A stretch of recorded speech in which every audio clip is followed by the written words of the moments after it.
Assalamualaikum warahmatullahi wabarakatuh. Nama saya Sabrilia Fitri dari Rombel Manajemen Keuangan A 2019. Dalam video kali ini saya akan menjelaskan terkait penerapan konsep dasar akuntansi manajemen, perilaku biaya, dan juga pengambilan keputusan taktis pada UM Kelambu Fisiagis yang berada di lokasi Desa Losari, Kecamatan Rembang, Kabupaten Purbalingga. Selamat menyaksikan.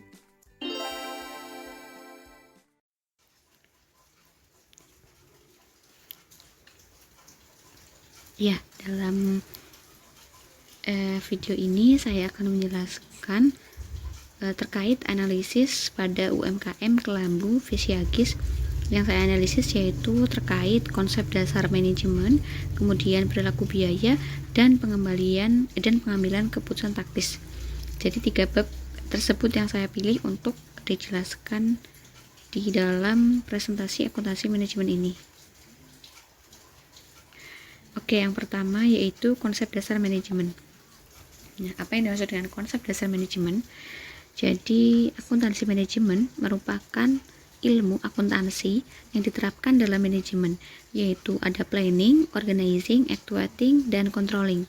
Konsep dasar akuntansi manajemen berangkat dari kebutuhan informasi yang akurat dan valid tentang suatu bisnis, perusahaan, ataupun organisasi. Dan informasi tersebut dibutuhkan oleh pihak-pihak yang terkait dengan perusahaan, seperti pengelola, pemilik modal, masyarakat, pemerintah. Jadi, akuntansi manajemen ini lebih dibutuhkan oleh pihak internal dari perusahaan, seperti itu. Jadi, konsep dasar informasi akuntansi manajemen ini berupa data-data yang relevan serta valid untuk mengurangi ketidakpastian dan juga dapat diadaptasikan untuk memenuhi kapasitas bagi pemakainya. Kemudian, apa sih fungsi akuntansi manajemen itu sendiri? Nah, fungsi dari akuntansi manajemen itu sendiri ada 2, sebagai mediator konflik, 2 untuk memberikan informasi tentang akibat konflik. Yang pertama, sebagai mediator konflik artinya dapat membantu manajemen dalam proses pengambilan keputusan agar sumber-sumber ekonomi yang dikuasai atau kekayaan perusahaan dapat dialokasikan dan ditransformasikan secara lebih efektif serta efisien. Kemudian yang kedua, memberikan informasi tentang akibat konflik.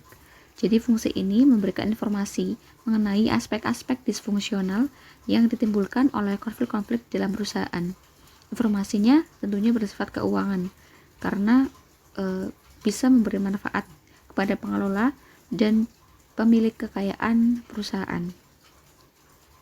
Informasi akuntansi itu secara luas dikenal seperti laporan keuangan, seperti neraca, laporan laba rugi, laporan perubahan modal, dan juga laporan arus kas. Kemudian yang selanjutnya terkait bagaimana penerapan konsep dasar akuntansi manajemen ini pada UMKM Kelambu Fisiagis.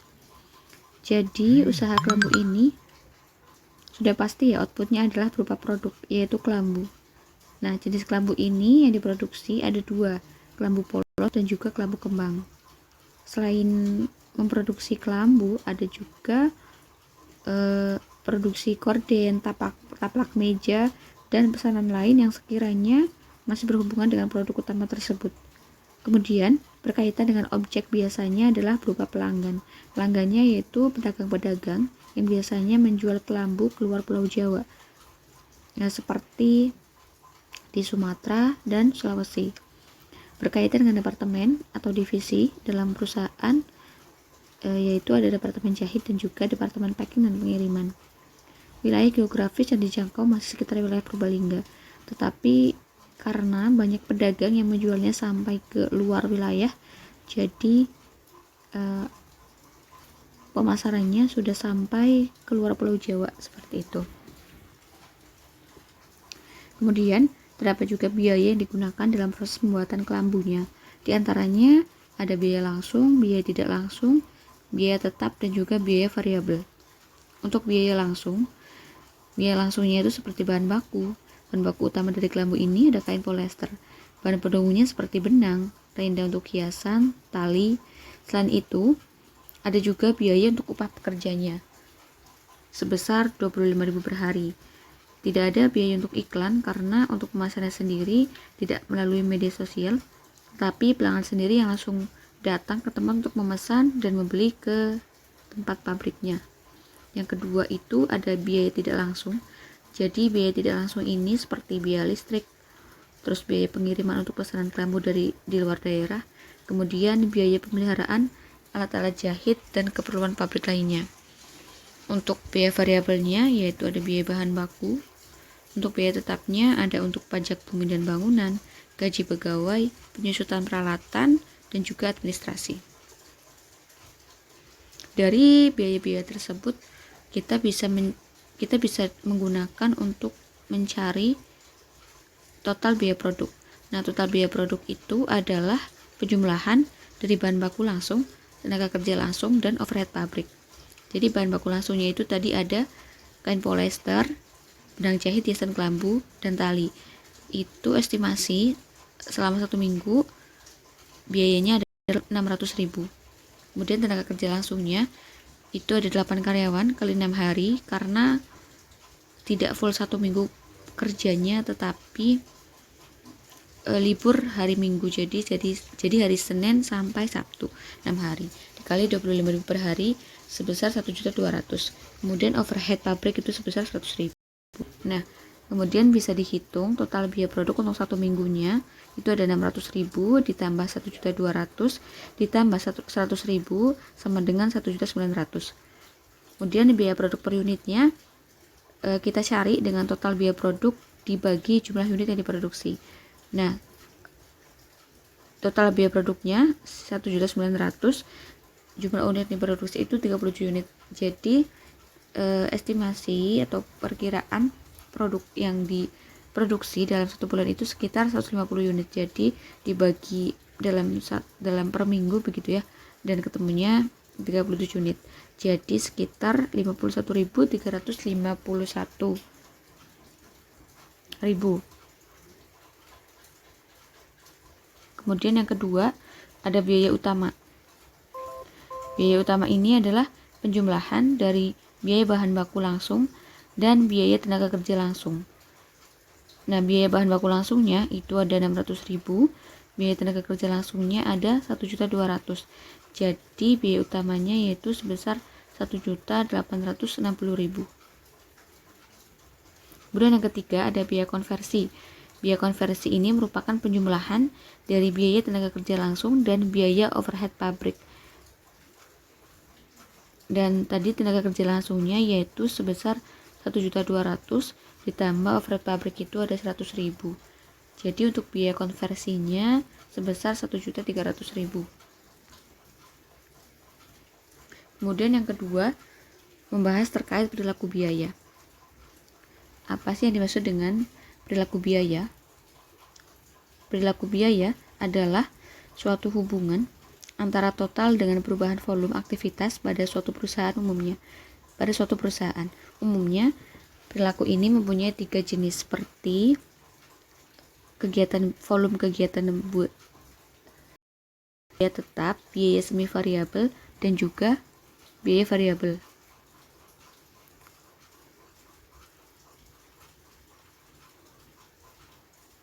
Jadi perilaku biaya ini istilah umum gitu ya untuk mendeskripsikan apakah suatu biaya berubah saat tingkat output berubah. Dan untuk menentukan perilaku biaya, kita harus paham mengenai biaya yang sedang dibicarakan dan jumlah output yang berkaitan dengan aktivitas. Dan kedua itu terkait jenis-jenis perilaku biaya. Jenisnya itu ada 4. Yang pertama itu perilaku biaya tetap atau fixed cost. Biaya tetap adalah suatu biaya yang mempunyai jumlah total secara tetap meskipun terdapat perubahan volume dari suatu kegiatan tertentu. Terbagi menjadi 2, yaitu committed fixed cost dan discretionary fixed cost, atau biaya tetap diskrenasi dan biaya tetap berkomitmen. Yang dimaksud dengan committed fixed cost yaitu sebagian besar biaya tetap yang terjadi dari kepemilikan perusahaan, organisasi pokok, dan juga peralatan di dalamnya. Sedangkan discretionary fixed cost itu adalah biaya yang terjadi dari keputusan penyediaan anggaran secara berkala atau biasanya dilakukan secara tahunan, yang mana di dalamnya akan mencerminkan kebijakan manajemen puncak secara langsung terkait jumlah dan maksimal biaya. Yang kedua itu perilaku biaya variabel atau variable costing.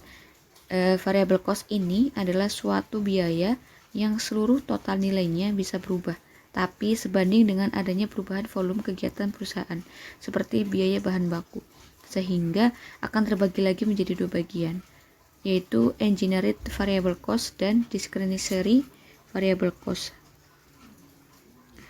Engineered variable cost ini adalah suatu biaya yang berkaitan dengan adanya hubungan fisik tertentu atas suatu penilaian kegiatan. Sedangkan discretionary variable cost seperti yang tadi sama seperti itu ya. Penjelasannya seperti perilaku biaya tetap. Kemudian, biaya semi variabel atau campuran. Biaya semi variabel merupakan suatu biaya yang memiliki unsur tetap dan juga variabel, yang mana dalam biaya semi variabel ini terdapat biaya tetap yang tergolong sebagai jumlah biaya minimal untuk penyediaan jasa. Yang keempat atau yang terakhir yaitu biaya bertahap. Biaya bertahap memperlihatkan tingkat biaya yang konstan untuk kisaran output tertentu, kemudian melompat ke tingkatan biaya yang lebih tinggi atau bertahap di beberapa titik, di mana biaya ini tetap sama untuk kisaran output yang sama. Yang selanjutnya terkait metode menghitung perilaku biaya atau metode yang bisa digunakan untuk memisahkan antara biaya campuran dan juga biaya tetap dan variabel. Yang pertama itu metode titik tertinggi dan terendah atau high-low.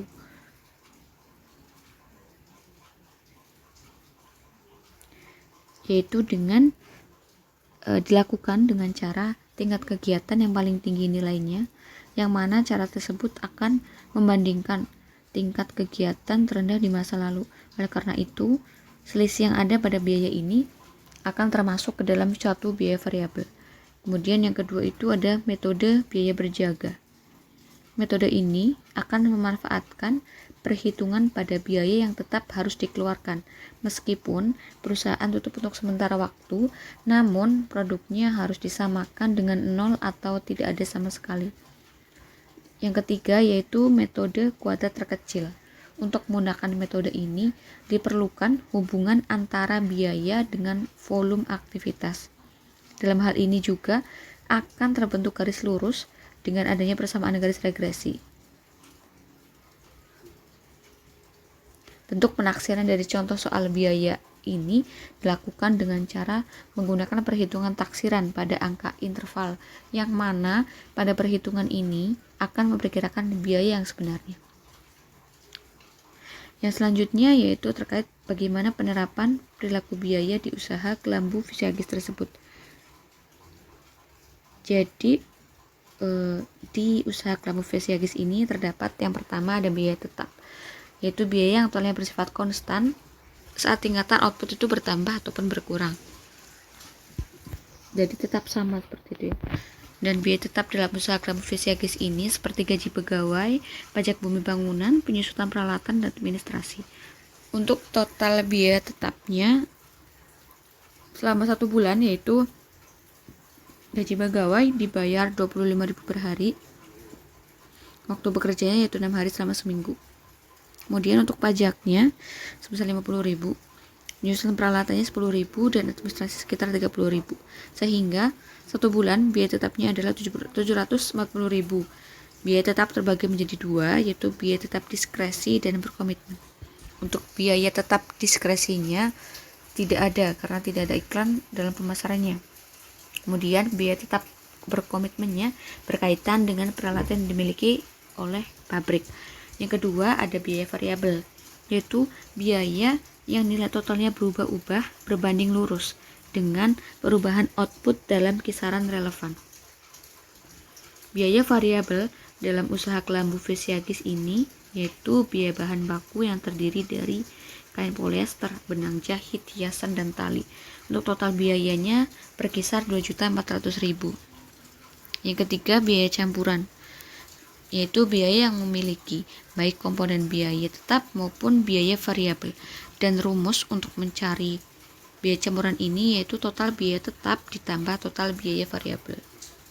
Contohnya yaitu pegawai perwakilan penjualan memperoleh gaji plus komisi penjualan, tetapi pada UMKM Kelambu Fisiagis tidak ditemukan adanya biaya campuran. Selanjutnya terkait metode pemisahan biaya campuran ke dalam biaya tetap dan variabel dalam pemakaian listrik. Di sini saya mengambil 6 bulan terakhir ya, dari Juli, Agustus, September, Oktober, November, 5 bulan terakhir. Terkait pemakaian listriknya, dan untuk biaya pemakaian listrik pada bulan Juli itu 935.000 dengan jam mesin 182. Bulan Agustus 950.000 dengan jam mesin 190. Di bulan September biayanya 973 dengan jam mesin 220. Bulan Oktober biaya pemakaian listriknya 988.000 dengan jam mesin 205. Kemudian bulan November biaya pemakaian listriknya 1 juta dengan jam mesinnya 200. Kemudian untuk melakukan ya metode pemisahan biaya campurannya, kita bisa melakukan berapa langkah, ada 4 langkah. Itu yang pertama ada langkah 1, itu dengan mencari titik tertinggi dan terendah. Dari jam mesin tertingginya bisa kita lihat itu di bulan September, dan jam mesin terendah itu di bulan Juli. Langkah kedua itu menghitung biaya variabel. Tarif biaya variabel itu dicari dengan biaya tertinggi dikurangi biaya terendah dibagi jam mesin tertinggi dikurangi jam mesin terendah, yaitu 1 juta dikurangi 935.000 dibagi 220 dikurangi 182. Hasilnya yaitu 65.000 dibagi 38, ketemu hasilnya 1.710,53 per jam mesin. Kemudian langkah ketiga yaitu menghitung biaya tetap. Biaya tetapnya yaitu total biaya dikurangi tarif biaya variabel kali jam mesin. Untuk total biayanya sendiri ada 1 juta dikurangi 1.710,5 kali 220. Hasilnya yaitu 1 juta dikurangi 376.310. Hasilnya 623.690. Kemudian yang keempat yaitu menyusun persamaan biayanya. Jadi untuk total biaya pemakaian listriknya yaitu sebesar 600 sama dengan 623.690 ditambah 1.710,5 dikali jam mesinnya. Nanti tinggal dimasukkan untuk jam mesinnya sehingga bisa ketemu dengan persamaan biaya tersebut. Kemudian untuk bahasan yang terakhir yaitu terkait pengambilan keputusan taktis. Pengambilan keputusan taktis. Pengambilan keputusan taktis atau tactical decision making terdiri dari pemilihan di antara berbagai alternatif dengan hasil yang langsung atau terbatas yang dapat dilihat. Tujuan keseluruhan dari pengambilan keputusan strategis adalah untuk memilih strategi alternatif sehingga keunggulan kompetitif jangka panjang dapat tercapai. Pengambilan keputusan taktis harus mendukung tujuan keseluruhan ini, meskipun tujuan langsungnya berjangka pendek atau menerima satu pesanan khusus untuk meningkatkan laba atau berskala kecil atau memproduksi sendiri daripada membeli komponen. Jadi, yang dimaksud dengan taktis itu merupakan jangka pendek, tetapi pengambilan keputusan taktis ini dampaknya akan digunakan dalam jangka waktu yang panjang. Jadi keputusan taktis itu seringkali berupa tindakan berskala kecil yang manfaatnya untuk tujuan jangka panjang. Kemudian untuk model pengambilan keputusan taktis itu terdapat 6 langkah bagaimana proses pengambilan keputusan yang direkomendasi. Yang pertama itu kenali dan tetapkan masalah. Yang kedua, ada identifikasi biaya, identifikasi setiap alternatif sebagai solusi yang layak atas masalah tersebut. eliminasi alternatif yang secara nyata tidak layak. Yang ketiga, identifikasi biaya dan manfaat yang berkaitan dengan setiap alternatif yang layak. Klasifikasilah biaya dan manfaat sebagai relevan atau tidak relevan, serta eliminasilah biaya dan manfaat yang tidak relevan dari pertimbangan. Yang keempat, hitunglah total biaya dan manfaat relevan masing-masing alternatif. Yang kelima, nilailah faktor-faktor kualitatif, dan yang terakhir, tetapkan menawarkan manfaat terbesar. Yang C terkait biaya relevan. Biaya relevan merupakan biaya masa depan yang berbeda pada setiap alternatif. Semua keputusan berhubungan dengan masa depan, sehingga hanya biaya masa depan yang dapat menjadi relevan dengan keputusan. Namun, untuk menjadi relevan, suatu biaya tidak hanya merupakan biaya masa depan, tetapi juga harus berbeda dari satu alternatif dengan alternatif lainnya.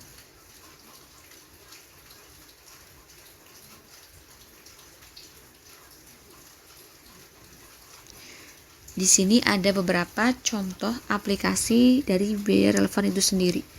Yang pertama, terkait keputusan membuat atau membeli. Jadi kan biasanya seorang manajer sering dihadapkan dengan keputusan apakah harus membuat atau membeli komponen yang digunakan dalam memproduksi produk.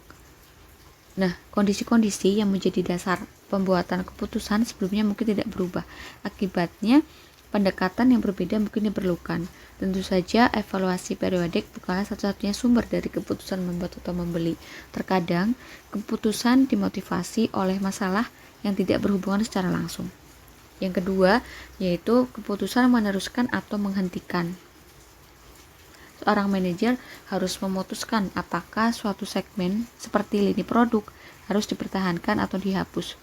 Laporan segmen yang disusun atas dasar perhitungan biaya variabel menyediakan informasi yang berharga bagi keputusan meneruskan atau menghentikan atau keep or drop decision ini. Margin kontribusi segmen dan margin segmennya sendiri bermanfaat dalam mengevaluasi kinerja segmen. Namun, sementara laporan segmen menyediakan informasi berharga untuk keputusan meneruskan atau menghentikan. Yang ketiga itu terkait keputusan pesanan khusus. Keputusan pesanan khusus atau special order decision berfokus pada pertanyaan, apakah pesanan harga khusus harus diterima atau ditolak? Pesanan-pesanan seperti ini biasanya menarik, khususnya ketika perusahaan sedang beroperasi di bawah kapasitas produktif maksimumnya. Kemudian yang keempat yaitu terkait keputusan menjual atau memproses lebih lanjut. Produk gabungan atau joint products memiliki proses yang umum dan biaya produksi sampai pada titik pemisahan atau split off. Produk gabungan sering dijual pada titik pemisahan. Penentuan akan menjual atau memproses lebih lanjut atau sell or process further merupakan keputusan penting yang harus dibuat oleh para manajer. Kemudian nilai selanjutnya yaitu terkait permasalahan apa sih yang dihadapi UMKM Kelambu Fisiagis ini di saat pandemik berkaitan dengan pengambilan keputusan taktis. Seperti yang sudah dituturkan oleh pemilik dari UMKM Kelambu Fisiagis ini, yaitu Bu Hati, bahwa beliau mengatakan jika menghadapi di saat pandemik ini tentunya terkait turunnya tingkat penjualan. Soalnya yang biasanya sebelum pandemi datang, 1 bulannya itu pabrik bisa menjual sekitar 2000 unit. Tetapi ketika pandemi, pabrik hanya bisa menjual sekitar 100 sampai 150 unit. Hal tersebut merupakan sangat drastis gitu ya penurunan penjualannya. Sehingga itulah permasalahan yang sering dikeluhkan oleh para pelaku sektor UMKM. Selain itu juga berkaitan dengan beberapa customer atau pelanggan yang menunggak pembayaran, sehingga Hal tersebut bisa menghambat pendapatan yang seharusnya diterima perusahaan dan juga bisa mengganggu perputaran uang yang menyebabkan tingginya risiko kerugian dalam perusahaan. Kemudian terkait contoh aplikasi biaya relevan di UMKM kelambu fisiagis. Yang pertama itu terkait keputusan membeli atau membuat. Nah, studi kasusnya ini terkait apabila dalam UMKM kelambu fisiagis stok bahan bakunya itu menipis dan karyawan yang dipekerjakan itu masih kurang banyak. Apabila membeli dari luar perusahaan, maka harga per unitnya adalah 65.000 per unit. Tetapi apabila membuat sendiri, harga jual per unitnya itu 50.000 per unit. Dan informasi lainnya yang berhubungan dengan hal tersebut yaitu bahan baku langsungnya itu 15.000 total biayanya, tenaga kerja langsungnya 25.000, overhead variabel 10.000, dan overhead tetapnya 30.000. Untuk biaya per unitnya total biaya dibagi dengan unit produksinya yaitu 100 unit. Dan overhead tetap akan tetap ada baik pabrik memproduksi sendiri atau membeli dari pemasok di luar pabrik. Tidak terdapat biaya pembelian tambahan selain harga beli. Nah, bagaimana solusinya? Yang pertama itu terdapat dua alternatif, yaitu membuat komponen di dalam pabrik atau membeli dari luar. Yang kedua, biaya yang dibutuhkan untuk memproduksi komponen yang relevan adalah bahan baku langsung, tenaga kerja langsung, dan overhead variabel. Biaya pembelian komponen yang relevan adalah harga beli komponen. Kemudian bisa kita lihat di tabel kalau kita analisis terkait membuat dan membeli. Untuk bahan baku langsung, biaya diferensial untuk membuatnya itu 15.000, tenaga kerja langsung 25.000, overhead variabel 10.000, dan untuk biaya pembelian total biaya di membeli yaitu 10.000. Jadi biaya diferensialnya yaitu minus 65.000. Jadi untuk totalnya jika kita membuat itu total biayanya 50.000, sedangkan kalau kita membeli total biayanya adalah 65.000. Jadi biaya diferensialnya yaitu minus 15.000. Lebih murah 15.000 untuk membuat kelambu di dalam pabrik. Kemudian apabila kita tambahkan untuk overhead tetap yang dapat dihindari itu apabila kita menambah biaya 1.000 menjadi 51.000, sedangkan kalau kita membeli total biayanya tetap 65.000. Jadi biaya diferensialnya apabila kita membuat yaitu sebesar 14.000. Jadi kesimpulannya tetap lebih murah 14.000 apabila perusahaan memproduksi kelambu sendiri. Keputusan yang dibuat oleh UMKM Fisiagis sudah tepat karena selain lebih murah mengutamakan juga kualitas yang diproduksi sendiri. Yang kedua terkait ketentuan pesanan khusus. Kelambu Fisiagis mendapat pesanan khusus berupa 500 unit kelambu pada harga 40.000 per unit. Pelanggan baru tersebut berada di luar wilayah Purbalingga. Kelambu Fisiagis biasanya memproduksi hanya sampai 200 unit dengan harga jual 50.000 per unit. Dan apakah kelambu Fisiagis harus menerima atau menolak pesanan khususnya? Bagaimana dampaknya terhadap laba perusahaan? Dan berikut disajikan informasi lainnya. Untuk bahan baku langsung itu 150.000 per unitnya, tenaga kerja langsungnya 250, overhead variabel 100, dan overhead tetap 300. Overhead tetap tidak akan terpengaruh apakah pesanan khusus diterima atau ditolak. Dan solusinya yang pertama, biaya dan manfaat yang relevan dari penerimaan pesanan khusus terdiri atas harga jual sebesar 40.000 per unit, bahan baku langsung, tenaga kerja langsung, dan overhead variabel. Tidak ada biaya atau manfaat yang relevan yang terkait dengan penolakan pesanan. Yang kedua, jika permasalahan ini dianalisiskan berbasiskan per unit. Jadi kita analisis, kita lihat di tabel untuk kalau kita menerima harganya itu 40.000, bahan baku langsungnya minus 15.000, tenaga kerja langsungnya minus 25.000, over variabelnya minus 10.000, sehingga untuk kenaikan dalam laba operasi itu minus 10.000. Jadi karena tidak ada laba operasi yang didapat dan keputusan UMKM Kelambu Fisiagis untuk menolak pesanan khusus merupakan keputusan yang tepat. Alasannya yaitu juga karena stok bahan baku yang tidak banyak dan karyawannya yang juga tidak terlalu banyak, sehingga mereka memang jarang sekali menerima pesanan khusus. Tetapi apabila stok bahan baku banyak, bisa juga pesanan khususnya diterima dengan syarat dampak pada laba perusahaannya juga meningkat. Terima kasih atas perhatiannya. Mohon maaf apabila dalam penyampaian materi masih banyak kekurangan dan kesalahan. Semoga apa yang saya sampaikan bermanfaat. Terima kasih. Wassalamualaikum warahmatullahi wabarakatuh.